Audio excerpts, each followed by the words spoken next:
We provide you the platform to turn your dreams into reality. Give wings to your aspirations with KR Mangalam University. एक और Gaza में Hamas को जड़ से मिटाने पर आमादा, इजराइल वहां ताबड़तोड़ हमले कर रहा है। तो अब एक और मोर्चे पर इजराइल ने जंग शुरू कर दी है। दरअसल फिलिस्तीन, लेबनान और यमन के बाद अब सीरिया इजराइल का अगला निशाना बना है। गुस्से से लाल हुई इजरायली सेना ने सीरिया के राष्ट्रपति भवन पर बड़ा हमला किया है। बताया जा रहा है कि इजराइल की वायुसेना ने यह हमला तड़के किया। यह हमला सीरिया के राष्ट्रपति भवन परिसर पर किया गया है। इससे वहां हड़कंप मच गया है। हालांकि आईडीएफ के हमले से सीरिया के राष्ट्रपति भवन व आसपास के इलाकों में पहुंचे नुकसान को लेकर अभी तक कोई अपडेट जानकारी साझा नहीं की गई है। बताया जा रहा है कि इस हमले के कुछ ही घंटे बाद इजराइल ने सीरियाई अधिकारियों को दक्षिणी सीरिया में अल्पसंख्यक समुदाय के लोगों के गांवों की ओर न बढ़ने की चेतावनी दी थी। यह हमला राजधानी दमिश्क के पास सीरिया सरकार के समर्थक, बंदूकधारियों और ड्रूज अल्पसंख्यक संप्रदाय के लड़ाकों के बीच हुई कई दिनों तक चली झड़पों के बाद हुआ है। इन झड़पों में दर्जनों लोग हताहत हुए थे। इजरायली सेना के भीषण हमले से राजधानी दमिश्क में खलबली मच गई है। सीरिया के अलावा इजरायली सेना फिलिस्तीन में आतंकी संगठन हमास, लेबनान में हिजबुल्लाह और यमन में हूथियों से लड़ रही है। इजरायली सेना ने एक बयान में बताया कि लड़ाकू विमानों ने दमिश्क में राष्ट्रपति हुसैन अल-शरा के आवास के नज़दीक हमला किया। उसने कोई और विवरण नहीं दिया। सरकार समर्थक सीरियाई मीडिया संगठनों ने कहा कि हमला शहर के ऊपर एक पहाड़ी पर राष्ट्रपति भवन पीपुल्स पैलेस के नज़दीक हुआ।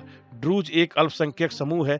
यह 10वीं शताब्दी में शिया इस्लाम की एक शाखा, इस्लामिज्म की एक शाखा के रूप में शुरू हुआ था। दुनिया भर में लगभग 1 मिलियन ड्रूज से भी आधे से ज़्यादा सीरिया के स्वेदा और दमिश्क में रहते हैं। अन्य अधिकांश ड्रूज लेबनान और इसराइल में रहते हैं, जिनमें गोलान हाइट्स भी शामिल हैं। वहीं सीरियाई मीडिया ने कहा कि हमला शहर के ऊपर एक पहाड़ी पर पीपुल्स पैलेस के करीब हुआ। आधी रात के आसपास झड़पें तब शुरू हुई तब सोशल मीडिया पर एक ऑडियो क्लिप प्रसारित हुई जिसमें एक व्यक्ति इस्लाम के पैगंबर मोहम्मद की आलोचना कर रहा था। ऑडियो को ड्रूज मौलवी को बताया गया, लेकिन मौलवी मरवान कीवान ने सोशल मीडिया पर पोस्ट किए गए एक वीडियो में कहा कि वह ऑडियो के लिए जिम्मेदार नहीं है, जिससे कई सुन्नी मुसलमान नाराज हो गए।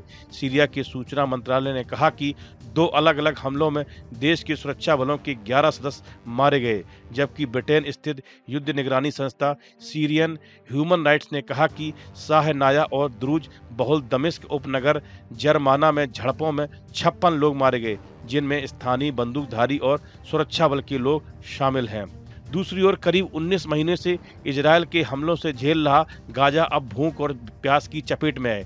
इजरायली सेना द्वारा 2 महीने से विदेशी सहायता रोके जाने के बाद गाजा में फूड स्टोर और कम्युनिटी किचन में लूटपाट शुरू हो गई है।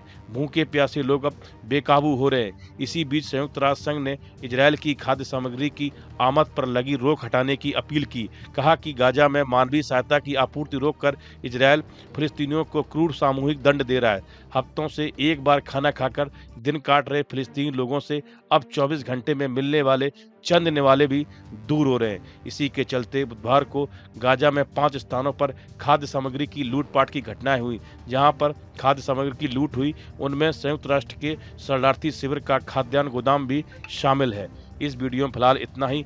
आप बने रहिए न्यूज नेशन के डिजिटल प्लेटफॉर्म के साथ।